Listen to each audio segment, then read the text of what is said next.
Et vous le savez, tous les vendredis, c'est triple dose de Miss DJ Timfa du 9-2. D'abord, on a la titrologie, ensuite la revue de presse People et right now, la revue de presse classique. Ce matin, la presse relate des affaires judiciaires. Souvenez-vous, je vous en parlais en début de semaine, dans la nuit du 4 au 5 décembre dernier, eh bien, des hommes armés ont fait irruption dans le domicile de l'ancien ministre du président Laurent Gbagbo, Emmanuel Léon Monnet, à Adzopé. Théophile Monnet, son frère, était présent ce jour-là et s'exprime dans l'Inter, je le cite, « Lorsqu'ils m'ont fait coucher à même le sol et qu'ils ont pointé l'arme sur moi, menaçant de me tuer, j'ai pu voir sur le pantalon de l'un d'entre eux qu'il était écrit « Fassi », a-t-il affirmé. Alors, quelles étaient leurs intentions, justement? Étaient-ils réellement des éléments des forces armées de la Côte d'Ivoire? Pourquoi, jusque-là, il n'y a pas eu de réaction des autorités officielles, se demande la famille. Et devant la gravité affairée des faits, eh bien, la famille Monnet a décidé de porter plainte contre l'État de Côte d'Ivoire. Autre affaire, mais cette fois-ci déjà traitée par les tribunaux et révélée par l'Inter. 3 ans après les faits, le procès du magistrat Kwasi Placide, présumé auteur du meurtre du jeune Malik Habib, survenu dans la nuit du 24 au 25 décembre 2014 dans un maquis à Cocody, s'est ouvert hier aux assises du plateau. Et l'audience avait été reportée 48 heures pour défaut de la pièce à conviction, à savoir l'arme du crime, un fusil de calibre 12. Alors le mis en cause a plaidé la légitime défense, une version confirmée par 3 témoins, son petit frère, un de ses amis qui était à ses côtés le jour des faits et un habitant de son immeuble. Eh bien, le magistrat Kwasi Placide a été condamné à 3 ans de prison.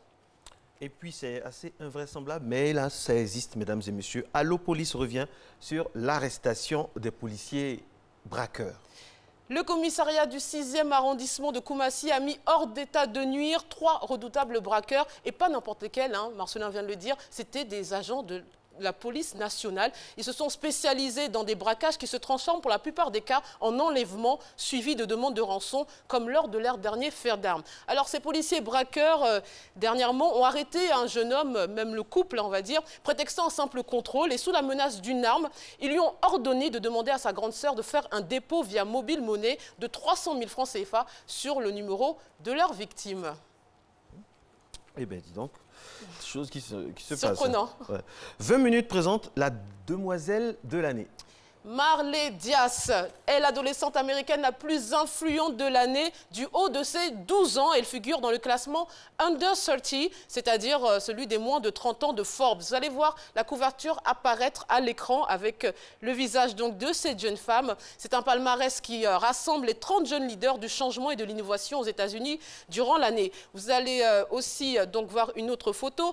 Je vais d'abord vous expliquer pourquoi elle a eu ce prix. Cette idée lui est venue car les héros qu'elle voyait dans les livres sont généralement des blancs ou des hommes et pas des femmes noires. Donc elle a décidé de répertorier toutes ces œuvres qui mettaient en valeur la femme noire. Et ce projet donc l'a permis de rencontrer notamment, comme vous le voyez, Hillary Clinton. Et en 2016, elle s'était rendue à la Maison-Blanche pour le sommet des femmes des États-Unis où elle avait pris la parole aux côtés d'Oprah Winfrey et de Michelle Obama. On lui souhaite une aussi belle carrière professionnelle que toutes ces grandes dames.